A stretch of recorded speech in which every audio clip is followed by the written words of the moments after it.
पर है संग तुम्हारे। अन्नदाता लहू किसानों का बन के पसीना, सींचता है धरती का सीना। मेहनत का तेरी हक दिलवाने, नई तकनीक नई खोज बताने। पशुधन को गुणवान बनाना, पौध सुरक्षा को सिखलाना, खेती के सब गुर समझाने, भारत का सरताज बनाने। आठों पहर है संग तुम्हारे। अन्नदाता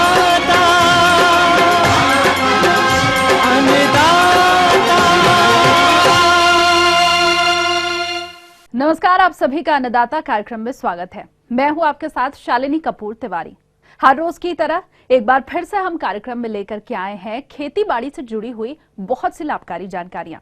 तो चलिए सबसे पहले देखते हैं कि क्या है विशेष आज के कार्यक्रम में। सरसों फसल की बढ़वार को प्रभावित करने वाले रोगों का नियंत्रण,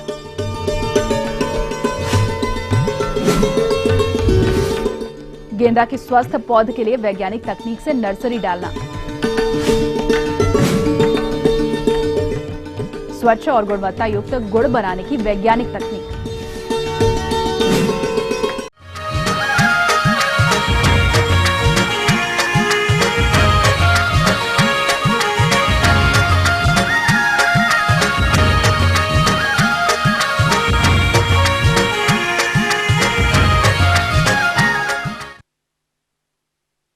प्रदेश के जो किसान सरसों की खेती कर रहे हैं वो फसल से अधिक उपज तभी ले सकते हैं जब वो फसल में खरपतवार नियंत्रण, सिंचाई और उर्वरक प्रबंधन के साथ साथ फसल को रोग और कीटों के नियंत्रण पर ध्यान देंगे।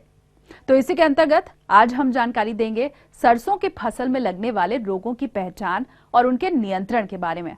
और इस बारे में ज्यादा जानकारी दे रहे हैं आंचलिक कृषि अनुसंधान केंद्र मुरैना के वैज्ञानिक डॉक्टर जे.सी. गुप्ता। किसान भाइयों, रबी का मौसम चल रहा है और इस मौसम में सरसों की फसल बहुत तादाद में लगाई जाती है। किसान भाइयों, सरसों की जो फसल है उसमें 5 प्रकार की प्रमुख बीमारियां आती हैं।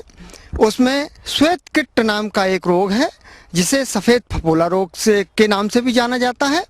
श्वेत कीट रोग के लक्षण फसल पर 35 से 40 दिन की अवस्था से लक्षण दिखाई देने लगते हैं और इसके लक्षण पत्ती पर निचली जो पत्ती की जो निचली सतह होती है वहाँ पर सफ़ेद सफ़ेद रंग के छोटे छोटे पास्चुल्स हैं, उनके कारण इसकी शुरुआत होती है और धीरे धीरे ये जो सफ़ेद फफोले हैं धीरे धीरे बढ़ते जाते हैं और पत्ती का काफ़ी भाग जो है कवर कर लेते हैं। इसके साथ में एक रोग और आता है जिसे मृद रोमिल आशिता भी कहते हैं। मृद रोमिल आशिता के लक्षण छोटी छोटी सफ़ेद सफ़ेद जो है जल शक्ति युक्त नम रचनाओं के द्वारा शुरुआत होती है पत्ती पर इसके, और ये जो है रचनाएं धीरे धीरे सफ़ेद रंग के जो है माइसीलियम जो फफूंद होती है वो पत्ती की निचली सतह पर आती है। और श्वेत कीट और ये मृद रोमिल आशिता ये दोनों रोग आपस में मिल करके और पुष्प क्रम की जब अवस्था आ जाती है उस पर इसके लक्षण साफ दिखाई देने लगते हैं, जैसे केंकड़े जैसी अवस्थाएं या केंकड़े जैसी रचनाएं बन जाती हैं। आड़ी तिरछी रचनाएं आपको जब जहां फली बनती हैं उस जगह पर दिखाई देती हैं। किसान भाइयों, अगर इस तरह का रोग शुरुआत की अवस्था में पत्ती पर दिखाई दे तो आप इसके नियंत्रण के लिए पहला छिड़काव 45 दिन पर मैनकोजेब जो दवा है वो 2.5 ग्राम प्रति लीटर पानी के हिसाब से घोल बना करके 600 लीटर पानी में इस दवा को प्रति हेक्टेयर के हिसाब से छिड़कना चाहिए। इसके बाद दूसरा छिड़काव रेडोमिल MZ72 का 55 दिन की अवस्था पर 2 ग्राम दवा प्रति लीटर पानी के हिसाब से घोल बना करके छिड़काव करें। आवश्यकता हो तो तीसरे छिड़काव की जरूरत पड़ती है, नहीं तो 45 और 55 दिन की अवस्था में अगर ये छिड़काव किया है दोनों दवाओं का तो यह रोग जो फिर सरसों की फसल पर आगे नहीं आता है और नियंत्रित हो जाता है।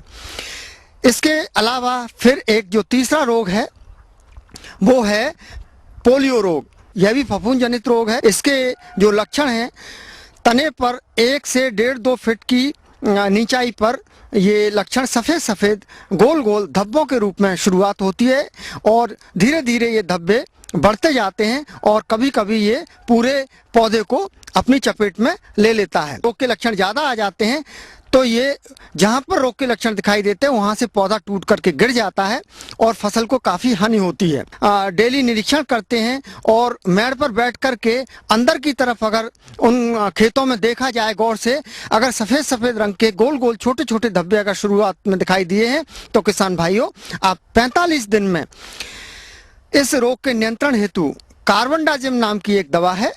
कार्बनडाजिम दवा 1 ग्राम दवा प्रति लीटर पानी के हिसाब से घोल बना करके 500 से 600 लीटर पानी में 500 से 600 ग्राम दवा प्रति हेक्टेयर के हिसाब से 45 दिन पर और 55 दिन की फसल पर, जब फसल छोटी होती है छिड़काव करने में भी आसानी होती है, उस वक्त इसका छिड़काव किया जाना बिल्कुल उचित होता है। चूर्णिल आश्रिता नाम का रोग है, ये लेट अवस्था की फसल में आता है। इसके जो लक्षण हैं, शुरुआत के लक्षण हैं, पत्तियों पर सफ़ेद सफ़ेद छोटे छोटे धब्बों के रूप में शुरुआत होती है। धीरे धीरे ये धब्बे आगे बढ़ते हैं और पूरी पत्ती ऐसा प्रतीत होती है जैसा किसी ने इसमें भभूत छिड़क दी है या सफ़ेद रंग के पाउडर से पूरी ढक जाती है।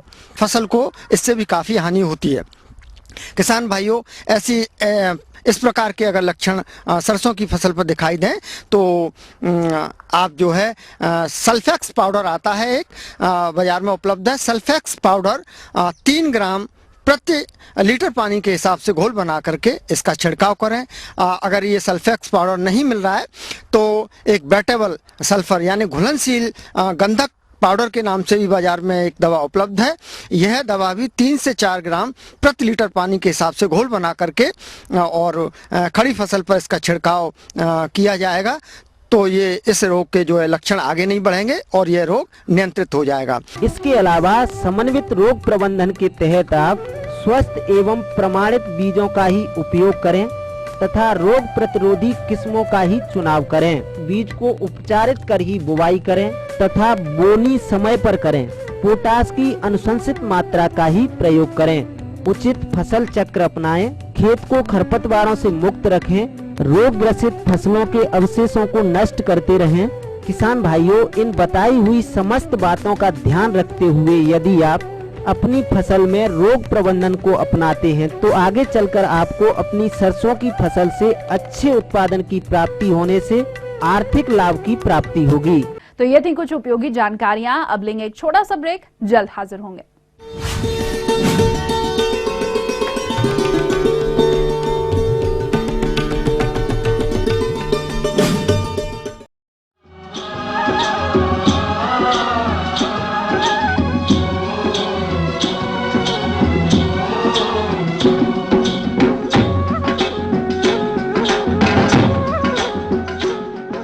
ब्रेक के बाद एक बार फिर से आप सभी दर्शकों का अन्नदाता कार्यक्रम में स्वागत है।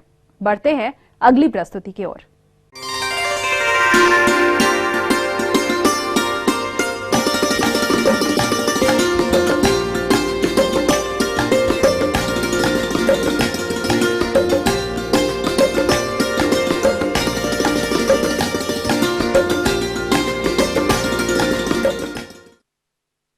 प्रदेश के जो किसान गेंदा की खेती करना चाहते हैं वो गेंदा फूल की अधिक उपज देने वाली कौन सी किस्म का चुनाव करें, साथ ही स्वस्थ पौध प्राप्ति हेतु नर्सरी किस तरह से डालें, इसकी विस्तार से जानकारी दे रही हैं कृषि विज्ञान केंद्र ग्वालियर की वैज्ञानिका डॉक्टर रश्मि वाजपेयी। आज हम चर्चा करेंगे गेंदे की उत्पादन तकनीक पर। जैसा कि आपको पता है, गेंदा एक फूल है और फूल ऐसी चीज़ है जो पूरे, चाहे समाज हो, चाहे घर हो या परिवार हो, सभी जगह अपनी खुशबू बिखेर देता है। सबसे पहले जो गेंदा है इसकी हमें पौध तैयार करनी होती है और पौध के लिए हमारी नर्सरी तैयार करने की हमें आवश्यकता है। नर्सरी भी हमारी हर सीज़न की नर्सरी थोड़ी सी भिन्न होगी। यदि हम बरसात में नर्सरी तैयार करते हैं इसके पौध लगाने के लिए तो वो हमारी ज़मीन से ऊंची उठी हुई होनी चाहिए, जिससे कि बरसात का जो पानी है एक्स्ट्रा वो हमारा नालियों से होकर के बाहर चला जाए। और जब हम सर्दियों में इसकी क्यारी लगाएं तो उसे ज़्यादा ज़मीन से उठाने की ज़रूरत नहीं है। और इसी प्रकार से जब हम इसको गर्मियों में लगाएं तो नाली जो है वो गहरी होनी चाहिए, जिससे कि पानी यदि हम लगाते हैं तो काफ़ी समय तक पौध के पास पानी बना रहे। तो इस प्रकार से हमें तीनों सीज़न में थोड़ा नर्सरी का ध्यान रखना है। इसके पश्चात नर्सरी जो है हमारी बहुत अच्छी होनी चाहिए, मिट्टी उसकी एकदम कहना चाहिए उसके ढेले वेले नहीं होना चाहिए, अच्छे से जो है समतल ज़मीन का इस्तेमाल करें। छोटी छोटी सी क्यारियाँ बनाएं, उसमें 3 मीटर 5 मीटर जितनी भी हमें आवश्यकता है उस हिसाब से हम क्यारियों की लंबाई रख सकते हैं। गोबर की पकी हुई खाद अवश्य मिलाएं और कुछ मात्रा में डीएपी। तो इतनी सावधानी हमें नर्सरी बनाने के लिए रखना है। इसके बाद जो बीज हम उपयोग में ला रहे हैं गेंदे का वो हमारा उपचारित होना चाहिए। उपचारित होने के लिए हम फफूंदीनाशक दवा, बाजार में कई फफूंदीनाशक दवा उपलब्ध हैं जैसे कि कार्बेंडाजिम है, थायरम है, तो उनके इस्तेमाल करके हम इस बीज को जो है उपचारित करके ही क्यारी में बोएं। इसके पश्चात जब ये खेत में रोपी जाएगी तो लगभग 20 से 25 दिन की पौध हमारी जब हो जाए तब हम इसे खेत में रोपें। भूमि की अच्छी तरह 3 से 4 जुताई करके पाटे की मदद से मिट्टी समतल एवं भुरभुरी कर तैयार करना चाहिए। यदि जुताई के समय भूमि में उचित नमी न हो तो पलेवा देकर ही जुताई करना चाहिए।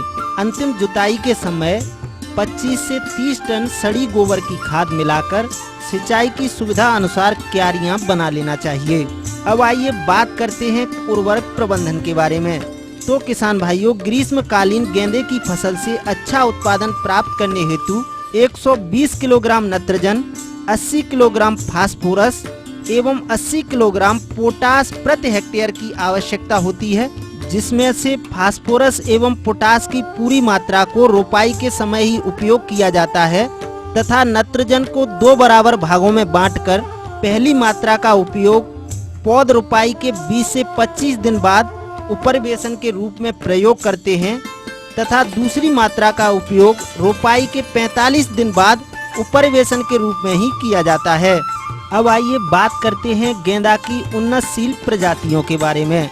तो गेंदा 2 प्रकार का होता है, जिसमें पहला है अफ्रीकन गेंदा, जिसकी उन्नतशील किस्में हैं अफ्रीकन जायंट डबल नारंगी, अफ्रीकन जायंट डबल पीला, पूसा नारंगी, गोल्डन एज इत्यादि।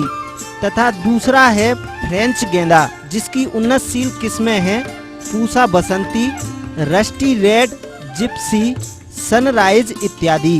अब आइए बात करते हैं रोपाई प्रबंधन की। तो किसान भाइयों, नर्सरी डालने के 20 से 25 दिन बाद नर्सरी में पौधे रोपने के योग्य हो जाते हैं। नर्सरी से पौधा निकालने से पहले हल्की सिंचाई कर देना चाहिए, जिससे पौध उखाड़ते समय जड़ों को कोई नुकसान न पहुंच पाए। इसके अलावा कार्बेंडाजिम नामक दवा की 2 से 2.5 ग्राम मात्रा प्रति लीटर पानी के हिसाब से घोल बनाकर पौध उपचार अवश्य कर लेना चाहिए। पौध कीट व रोगों से मुक्त होना चाहिए। पौधे हमेशा विश्वसनीय स्थान से ही खरीदना चाहिए। अफ्रीकन गेंदे के लिए कतार से कतार की दूरी 45 सेंटीमीटर तथा पौधे से पौधे की दूरी 45 सेंटीमीटर रखी जाती है एवं फ्रेंच गेंदे की कतार से कतार की दूरी 25 सेंटीमीटर तथा पौधे से पौधे की दूरी 25 सेंटीमीटर ही रखी जाती है। गेंदे की रुपाई हमेशा सायंकाल के समय ही करना चाहिए। यदि भूमि में उचित नमी न हो तो रोपाई के पश्चात हल्की सिंचाई कर देना चाहिए। किसान भाइयों, इन बताई हुई बातों को ध्यान में रखते हुए यदि आप ग्रीष्मकालीन गेंदे की रुपाई करते हैं तो आपको अच्छे उत्पादन की प्राप्ति होगी। आगे और भी यहाँ कुछ रोचक जानकारियां, पर यहाँ पर रुकेंगे एक और ब्रेक के लिए, जल्द हाजिर होंगे।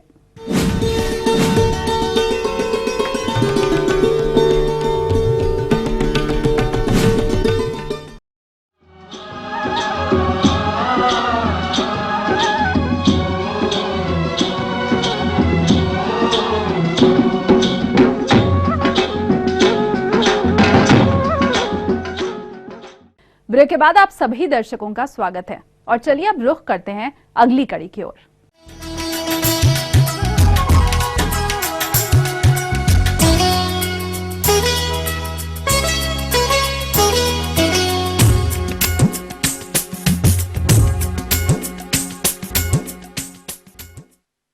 हमारे राज्य में गन्ना की खेती करने वाले बहुत से किसान गुड़ बनाते हैं, लेकिन इनका बाजार भाव अच्छा मिले इसके लिए ये जरूरी है कि गुड़ बनाते समय वैज्ञानिक अनुशंसाओं को अमल में लाया जाए। जो किसान भाई गुड़ बनाना चाहते हैं उन्हें अच्छा गुड़ बनाने के लिए किन किन तकनीकी बिंदुओं को ध्यान में रखना है, इस बारे में जानकारी दे रहे हैं एक विषय विशेषज्ञ संजीव कुमार सिन्हा। आप लोग किसान भाई एक जान लें, सभी प्रकार के वैरायटी से गुड़ नहीं तैयार हो सकता है। गुड़ बनाने के लिए आगाज प्रभेद का खास करके BO 131, BO 141, 93, 101 जो वैरायटी है जो कि सुएकेन रिसर्च इंस्टीट्यूट से उपलब्ध है, वो आगाज किस्म में वो बहुत अच्छा उपयोगी है।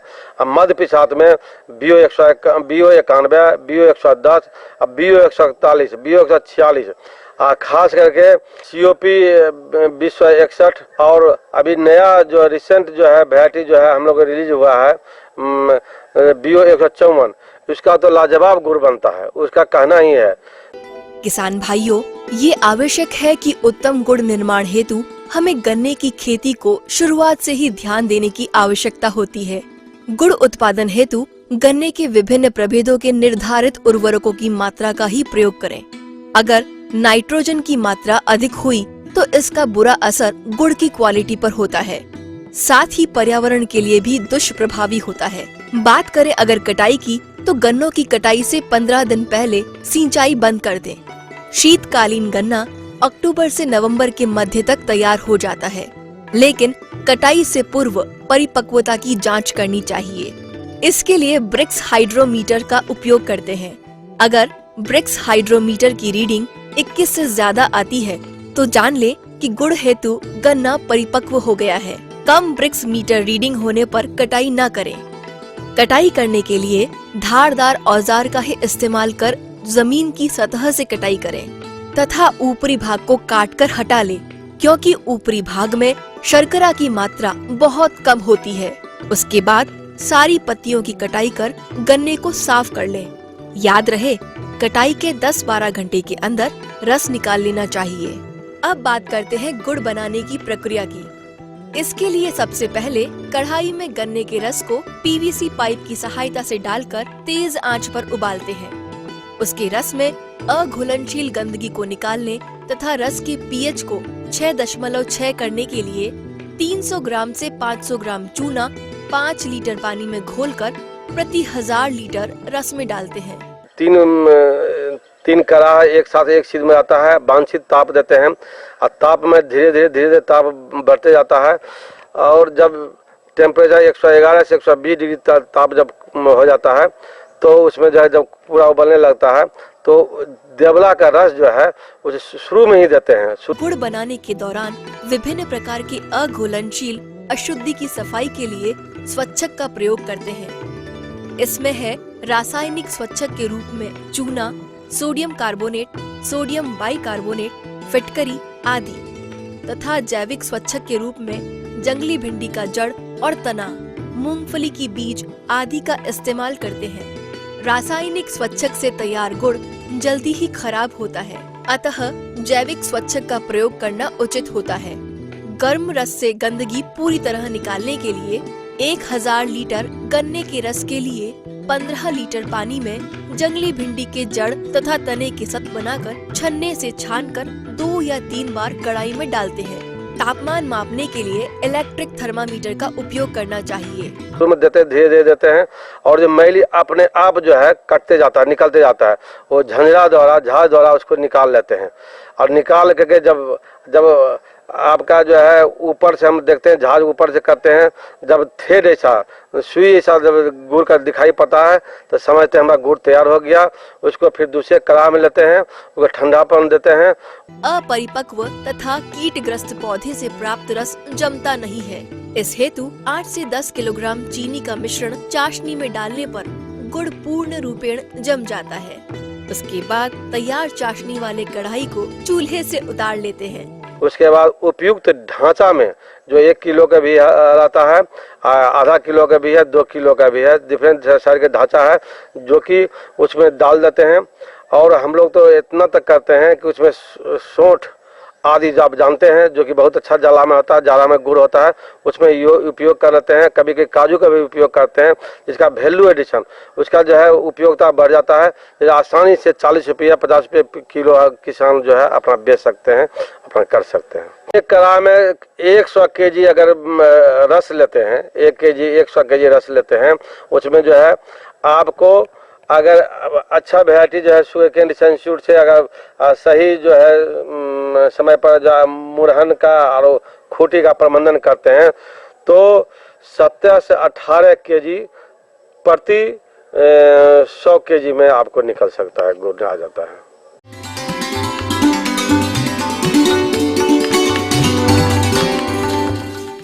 अन्नदाता हेल्पलाइन निशुल्क फोन संपर्क सेवा के माध्यम से आपके द्वारा पूछी गई समस्याओं में से एक या फिर 2 महत्वपूर्ण समस्याओं को हम अपने कार्यक्रम में शामिल करते हैं और इसी के तहत आज की चयनित समस्या और उसका जवाब इस प्रकार है। अन्नदाता निशुल्क फोन संपर्क सेवा के माध्यम से पूछे गए प्रश्नों में से आज हमने जिस प्रश्न को कार्यक्रम में शामिल किया है उसे पूछा है ग्राम पर्वतपुरा, जिला श्योपुर के कृषक भोगीराम जाट ने। इनकी कद्दू वर्गीय सब्जियों में पर्णचित्ती रोग का प्रकोप देखने में आ रहा है, यह इसके नियंत्रण पर जानकारी चाहते हैं। तो भोगीराम जाट जी, आपकी जानकारी हेतु प्रस्तुत है कार्यक्रम का यह अंश। किसान भाई, अभी आप अपने प्रक्षेत्र पर लत्तर वाली खेती आपकी है, जिसमें कद्दू जो पंपकिन है उसका कुकुरबिट्स ग्रुप का, इसका आप खेती किए हुए हैं। किसान भाई, एक चीज जान लें, कुकुरबिट्स जो परिवार होता है, ये क्रोसीफेरी परिवार में जितने भी लत्तर होते हैं, कद्दू होते हैं, करेला होते हैं, झींगा होते हैं, परोल होते हैं, इत्यादि जितने भी लत्तर वाली हैं, इसमें मुख्य रूप से जो हानि पहुंचाने वाले रोग हैं वो वायरल रोग हैं। वो येलो मोज़ेक ऑफ कुकुरबिट्स के नाम से जाना जाता है, या येलो मोज़ेक ऑन पंपकिन। तो किसान भी इसका देखते हैं, नाम से ही पता चलता है कि जो पत्तियां पर जो वेनल होते हैं या इंटरवेनल होते हैं, जो रीव होते हैं, उसके पूरा अगल बगल में एक हरा पीला वो धाड़ी, जो वेन होते हैं वो पीला या हरा, उसमें धाड़ी बनते हैं और सभी पत्ते अंत में पीले हो जाते हैं और पत्ते सिकुड़ने लगते हैं। और इसके बाद क्या होता है कि आपके जो फूल बनने कम हो जाएंगे और जब फूल लगेंगे तो उसमें जो फल आएंगे, जो कद्दू आएंगे, वो उसमें एक स्मूथ जो होता है कद्दू वो नहीं होगा। उसमें थोड़ा सा सरफेस में ऊपर नीचे, या वो आप उसको हाथ लगाएंगे तो लगेगा कि हार्डनेस को उसके ऊपरी सतह पर हार्डनेस दिखाई देगा। इसमें एक चीज़ आप देखेंगे, इसका लक्षण में होता क्या है कि पत्ती हरा पीला तो दिखता ही है और इसके जो लत्तर के जो नोड होते हैं उसकी दूरियां कम हो जाती हैं और आगे का पत्ता जो चलता है वो उसमें छोटा पत्ते हो जाते हैं, बढ़वार अवरुद्ध हो जाते हैं। इस तरह के लक्षण आपके प्रक्षेत्र पर दिखाई देंगे, फल तो कम लगेंगे ही। जब ऐसा पीला और हरापन लिए हुए आपके पत्ते में आ जाएं और एक झालीदार नुमा जब उसमें दिखने लगे, हरितमा खत्म होने लगे, तो आप समझ जाइए कि आपका ये वायरल से प्रभावित हो रहा है। इसको नियंत्रण करने के लिए किसान भाई आप करेंगे क्या कि सबसे पहले जो प्रभावित पौधे हैं और आपके खेत में जो खरपतवार हैं उसको आप डिस्ट्रॉय करें या उसको ख़त्म करें, उसको आप साफ सुथरा करें। प्रभावित पौध को तत्काल उखाड़ कर या घास को उखाड़ कर आप जला दें या मिट्टी में गाड़ दें। तत्पश्चात आप ये देखेंगे कि जो मोज़ेक को वाहक का कार्य जो कीट करता है, मोज़ेक को एक जगह से दूसरी जगह ले जाता है, ऐसे कीट वाहक को आप नियंत्रण करेंगे। मेटासिस्टॉक्स नामक एक कीटनाशी दवा है, इसका आप 1 ml प्रति लीटर पानी में घोल बनाकर फसल के ऊपर और आसपास का जो झाड़ीनुमा यदि है खेत के अगल बगल तो उस पर भी आपको स्प्रे करना है। तत्पश्चात जो अनुशंसित प्रभेद हैं उसका ही इस्तेमाल करें। यदि अपना ही प्रभेद को करना है तो ऐसे लत्तर से बीज को संग्रहित करें या कलेक्ट करें। जो स्वस्थ लत्तर से निकला हुआ जो फल है उसका बीज आप लें, स्वस्थ बीज का उपचारित करके इस्तेमाल करें तो निश्चित रूप से यह विषाणु जनित रोग से आप प्रभावित होने से बच जाएंगे और गुणवत्ता युक्त आपका उत्पाद होगा। बाजार में इस उत्पाद को का वैल्यू भी अधिक मिलेगा और जो बीमार ग्रसित पौध का जो उत्पाद है उसको बाजार में आपका मूल्य उस अनुपात में आपको नहीं मिलेगा जिस अनुपात में आपको मिलना।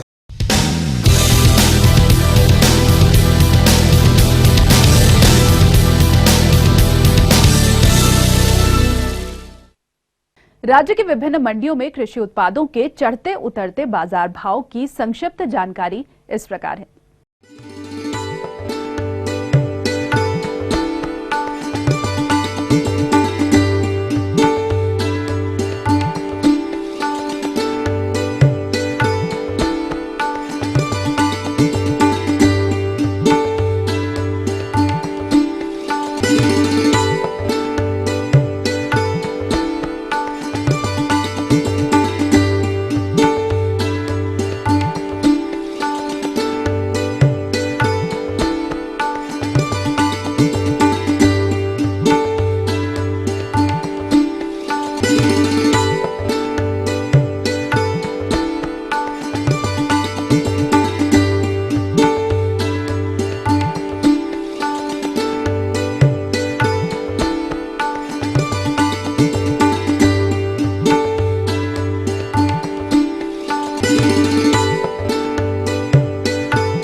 और आइए अब देखते हैं कल दिखाए जाने वाले कार्यक्रम की मुख्य झलकियां।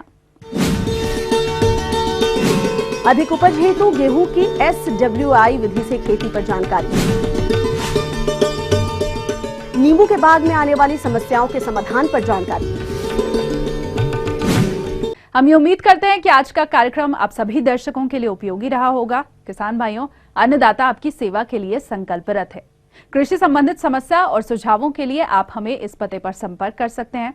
प्रोड्यूसर अन्नदाता ETV Madhya Pradesh Chhattisgarh, Ramoji film city, Hyderabad 501512। साथ ही आप हमें ईमेल भी कर सकते हैं। हमारा ईमेल ID है annadatamp@etv.co.in। इसके अलावा आप हमें निःशुल्क हेल्पलाइन नंबर 180010084599 पर सोमवार से शनिवार सुबह 10 से शाम 4 बजे के बीच संपर्क कर सकते हैं। तो फिलहाल अन्नदाता की पूरी टीम को दीजिए इजाजत। कल फिर से इसी समय आपसे मुलाकात होगी कृषि संबंधित कुछ और महत्वपूर्ण जानकारियों के साथ। नमस्कार।